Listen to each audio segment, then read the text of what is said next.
Pernah satu malam, kata Sayyidah Aisyah, ketika kulitku sudah bersentuhan dengan kulitnya, ketika malam sudah beranjak ke pengaduannya, ketika malam sudah semakin pekat, mataku pun sudah hampir tertidur kala itu, Nabi Muhammad duduk kemudian bertanya padaku, ya Aisyah, alak hajah, wahai Aisyah, adakah kamu malam ini memiliki kebutuhan denganku? Kebutuhan secara biologis, kebutuhan sebagai seorang istri dari suaminya. Sayyidah Aisyah yang sangat berakhlak, sangat beradab, segera duduk kemudian bertanya, memangnya kenapa wahai Rasul? In kana lak hajah, jika memang kamu punya hajat denganku wahai Aisyah, qdiha, saya akan melaksanakannya untukmu. Wa illa, jika tidak, izinkan aku untuk beribadah menghadap Allah Ta'ala. Sayyidah Aisyah kemudian berkata, ya Rasulullah, siapa yang tak ingin senang berada di sampingmu? Sangat menyenangkan berada di sisimu wahai Rasul. Akan tetapi siapa pula yang berani menghalangkanmu untuk beribadah kepada Allah? Bangunlah, kerjakan apa yang kamu mau wahai Rasul. Itu adabnya Nabi Muhammad, akhlaknya Nabi Muhammad. Nabi itu nyari akhirat, tidak mengurangi hak orang terhadap dirinya. Nabi mau nyari pahala, mau nyari kedekatan dengan Allah. Nabi nggak mau kalau ada hati yang merasa dikurangi haknya dari Nabi Muhammad. Makanya Nabi nanya dulu, kamu ada kebutuhankah denganku? Akhlak yang luar biasa. Padahal segitunya suami tuh nggak wajib minta izin. Kita nih para istri wajib minta izin. Maka ibu-ibu nggak boleh hadir majelis tanpa seizin suaminya. Saya mau pergi pengajian ya, ada pengajiannya Ustazah Halimah. Jangan, saya lagi sakit, kamu tungguin saya aja. Astagfirullah.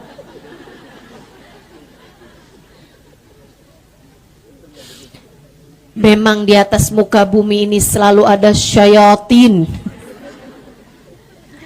yang menghalangkan orang dari kebaikan-kebaikan. Enggak gitu Bu, enggak gitu. Kalau enggak dikasih izin sama suami, hadir majlis yang mestinya jadi pahala sunnah, hukumnya jadi haram tanpa izin suaminya. Ini udah pada izin semua nih? Dapat izin apa enggak nih? Dapat ya. Bu, jangankan ibu, saya nih yang ngajar, kalau nggak dapat izin suami saya, ngajar saya hukumnya haram. Saya ngajar nih hukumnya haram. Kalau ibu kan kalau nggak hadir, kajiannya tetap jalan. Ibu bayangin kalau saya nggak datang karena nggak dapat izin, kajiannya kan bubar. Segitunya kalau nggak dapat izin dari suami, Bu, itu hukumnya jadi haram buat saya dan saya nggak akan pergi. Maka ibu-ibu mesti doain. Mudah-mudahan suami saya sehat afiat, panjang umur, fi taatillah, hatinya bahagia, biar nggak susah ngasih izin istrinya. Insyaallah. Ibu-ibu saudaraku sekalian yang saya muliakan, Nabi Muhammad adabnya luar biasa.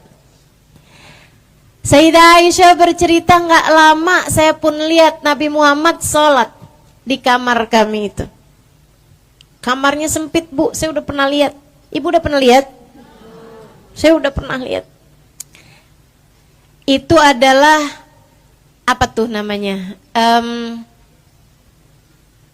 replika Ya, percontohan rumah Nabi di ukuran yang sebenarnya. Waktu itu sempat ada di Museum Nabi di samping Masjid Nabawi. Di tahun-tahun kayaknya 2010-an kayaknya. Itu ada tuh, sempat. Tapi dapat beberapa waktu kemudian nggak lagi ada. Di sana ada replika rumah Nabi Muhammad. Contoh rumahnya Nabi Muhammad kira-kiranya begitu dalam ukuran yang sebenarnya. Ketika saya lihat, Bu, saya jadi ngerti kenapa Sayyidah Aisyah meriwayatkan Nabi Muhammad sholat malam, kemudian beliau menggeser kaki saya yang sedang tidur. Jadi Sayyidah Aisyah tidur, digeser kakinya sama Nabi Muhammad. Dulu tuh saya mikirnya, Nabi nih ya sayang banget sama istrinya, mau sholat aja biar deket-deket sama istrinya gitu. Atau saya mikir, Sayyidah Aisyah nih emang manja banget ya. Ditinggal sholat sama Nabi Muhammad, dia nggak mau jauh-jauh. Tidurnya juga mau di sampingnya Nabi juga. Ternyata nggak gitu, Bu. Emang kamarnya sempit. Kamarnya sempit banget, kecil banget. Jadi di tempat itu Nabi Muhammad sholat, di tempat itu Sayyidah Aisyah tidur. Emang sangat kecil sekali. Kayak kamarnya tuh seukuran tempat tidur kita gitu. Tempat tidur banyak di antara kita. Mungkin kayak 2x3 kayak gitu loh. Atau 2x2 gitu. Sempit banget. Sayyidah Aisyah meriwayatkan, saya pun lihat Nabi Muhammad bangun sholat. Panjang banget sampai saya tidur.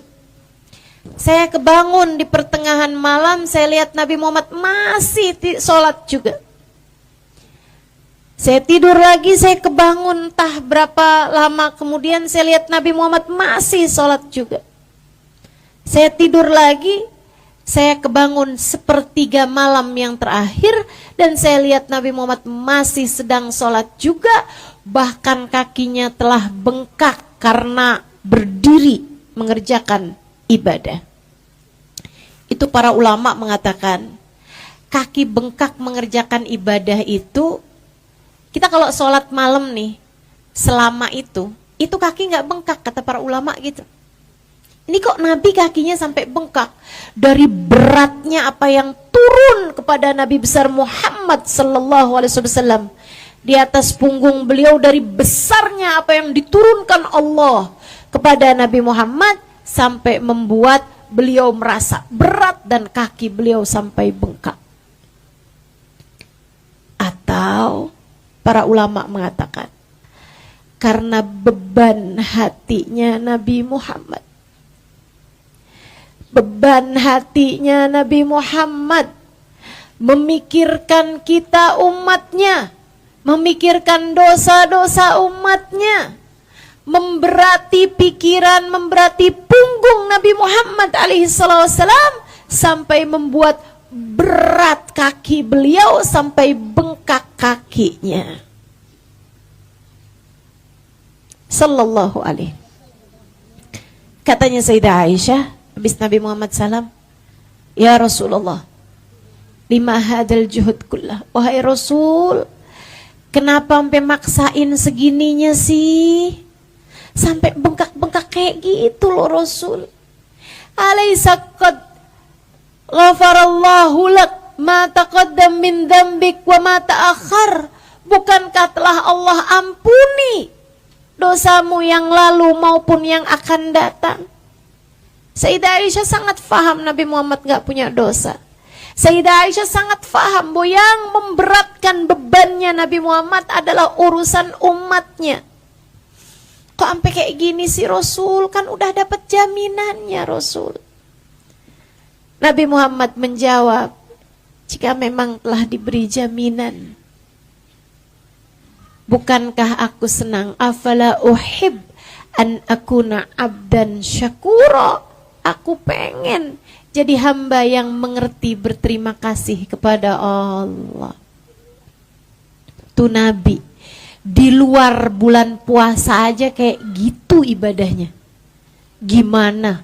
Seperti yang disampaikan para sahabat, Nabi kalau bulan puasa ibadahnya kenceng banget, nggak kelihatan kayak begitu di luar bulan puasa. Di luar bulan puasa aja sholat malamnya sampai bengkak telapak kakinya. Kita pengen sholat kayak Nabi Muhammad, pengen puasa kayak Nabi Muhammad, pengen Ramadan kayak Nabi Muhammad. Yuk berusaha. Kita niat dari sekarang buat ngencengin ibadah kita, buat gas ibadah kita. Insya Allah. Saudaraku sekalian yang saya muliakan, jangan nyari traweh paling cepet. Paling enak tuh traweh di masjid yang itu tuh cepet. Pulang-pulang keburu deh kita nonton sinetron. Ya ampun.